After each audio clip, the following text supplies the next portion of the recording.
माथा टिकवा ना दिहल, माथा टिकुलिया ना दिहल, माथा टिकवा ना दिहल,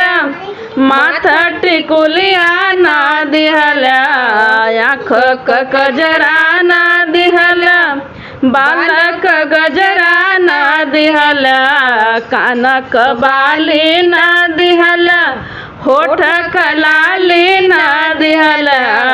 अवतई बलम परदेसवा से शिव जी का दर्शन करा दिहल, अवतई बलम परदेसवा से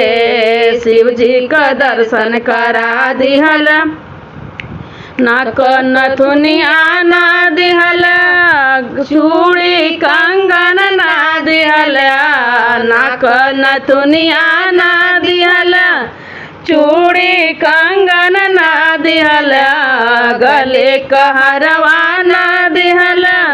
पाँव पायलिया ना दिहल, गले कहरवा ना दिहल,